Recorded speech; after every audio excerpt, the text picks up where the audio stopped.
Hello guys, I'm here again to do another video explainer. And this time I'm gonna talk about using mirrors when you're shooting portrait photography.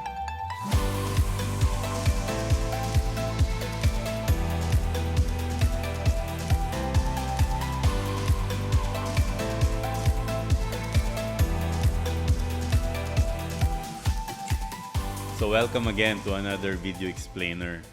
Nagsusulat kasi ako ng blog dun sa website ko sa passionforportraits.com. Dun ko sinusulat lahat ng mga ideas ko, opinion, or just about anything about portrait photography through my journey. Kasi before I used to write for about 7 years sa Sunstar at saka sa Manila Bulletin and na-stop yun eh. Yung mga sinusulat ko noon, medyo pasok siya doon sa when I was starting up until to such a point na naging professional photographer na ako. So right now, very similar pa rin yung writing ko, but yung mga topics a little bit different na. Medyo more na on the actual practice na. So yeah, ang topic natin today, dito sa laptop ko, is about when you're shooting portrait photography using mirrors. Meaning, ibig sabihin nun, nag-shoot ka sa subject mo, tapos may mirror in front of the subject para makatulong din dun sa model. So, what's my opinion about that? So, when I was starting up, napapansin ko na merong mga photographers na may mirror sa tabi nila and the models are actually looking at the mirror, checking kung tama ba yung mga poses nila and all. So, medyo nalilito ako nun sa bakit may ganun. Later, na-realize ko na ang purpose pala nun is to help the model see themselves and para makita nila kung anong pwede nila i-adjust sa projection nila, sa pose nila, gano'n. So, ako din mismo, when I learned about that, sinubukan ko maglagay ng mirror sa tabi ko while I'm shooting the subject. And it actually worked, no? Mas naging confident yung model, tsaka nakikita niya yung sarili niya, tapos nako-correct niya, no? So, which it actually went well, no? Naging effective siya. But as I was shooting, no, later on, na-realize ko na, teka, maybe there's something wrong about using mirrors. Kasi nakatulong naman siya sa model, but may naramdaman ako na different. Kasi when you're the photographer, you're the visionary. Ikaw yung nag-iisip kasi kung anong magiging itsura nung shot, yung vision mo, no? So, medyo hindi ko nakikita masyado yung vision ko dun sa mga shots ko. Although nandun naman, but hindi niya tinatamaan yung vision na gusto ko. So, nakikita ko na sa mga shots ko, I also see some certain shots na yung model was actually looking at the mirror, no? Kino-correct niya yung sarili niya. So, na-realize ko na what if tanggalin ko yung mirror para the model will focus on my instructions. Kasi wala namang masama na tumingin siya sa mirror kasi nakakatulong talaga din in terms of confidence and all. Nakakatulong naman din yung mirror. Especially kung model ka na bago ka pa lang, malaking tulong sa yung mirror kasi na may instant feedback. Nakikita mo kagad kung tama ba yung poses mo or hindi. So instant feedback yun, that's really good. But in my experience, yung mga mid-level to high-level na mga models, they don't look at the mirrors anymore. They don't need any feedback through the mirror. But every time I give instructions to them while I'm shooting, mabilis sila maka-adjust dun sa mga sinasabi ko.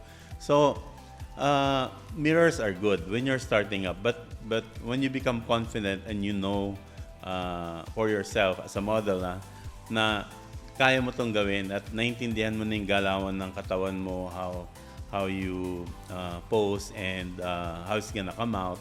Kasi alam mo na ramdam mo na sa katawan mo anong mangyayari at anong kinalabasan. You don't really need feedback from the mirror. You just need feedback from the photographer. Kasi si photographer, siya yung may vision eh. Si photographer nakakaintindi yung saan yung ilaw tatama at ano yung magiging best na pose for that lighting style at yung mga camera settings na ginawa niya. So overall, si photographer talaga nakakita ng vision. At siya yung overall nakaka-assess kung anong kakailanganin to deliver the shot. So, for me, problems with working with mirrors is that instead of taking instructions from the photographer, maraming times na si model will self-correct itself, no, herself or himself, no, i-self-correct niya. So, yung correction na yun, hindi siya naayon dun sa, sometimes if it works towards the same vision ni photographer, then good. Pero kung hindi, magiging problema yun. Kasi parang dalawa na kayo yung nagda-direct kung saan papunta ang shoot. Dalawa na kayo na may vision kung paano lalabas ang shoot. So, mahirap yun. So, dapat isa lang ang may vision, no? And the model sana should be able to get guidance from the photographer kasi siya mas nakakaalam ng vision at siya din mas nakakaalam ng effect ng lighting at saka yung mga camera settings and all to produce that overall photograph. So, for me, I usually, I definitely don't put mirrors when I'm shooting.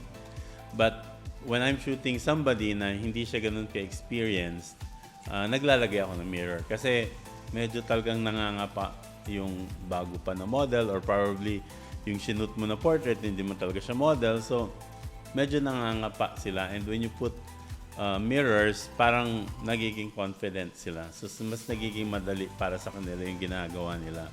So, yun. You can, I'm not saying to skip 100%, no? Absolutely, the mirror. The mirrors can help, no? Okay na ilagay mo siya dyan when needed. Pero when you talk about professional models and then working with your visions na gusto mong lumabas, you don't need a mirror anymore. Kasi magiging ano siya eh, magiging counterproductive na siya eh. Kasi titingin dun sa mirror. And often, pag naglagay ka talaga ng mirror, mapa-high-end model ba yan or hindi, mapapatingin talaga sila dun sa mirror kasi nandun yung mirror, di ba? So, wag mo na lang lagyan if you're working with high-end professional models or even mga models that are really good, no? They don't need mirrors to know how they're doing in terms of posing and projection. They follow ano yung direction ni photographer. So, yun lang. Kasi a lot of people don't understand yung effect ni mirror. There are times na effective siya, but most of the time, hindi siya ganun ka-effective. So, just sharing yung experience ko as a portrait photographer when I'm shooting models. That's how the mirrors can affect yung shoot mo. So, yun lang. Share ko lang yun. Sana may na-learn kayo dun sa shinare ko. And sabi ko nga, everything that I talk about here sa blog ko dun sa website and itong video explainer, these are all my personal na mga experiences. Walang libro or walang other na sources ng mga in-explain ko dito, but rather my own personal opinion and mga personal experiences. Alright, and that's it. And I'll see you again in the next video explainer. And keep on shooting, everyone. Bye.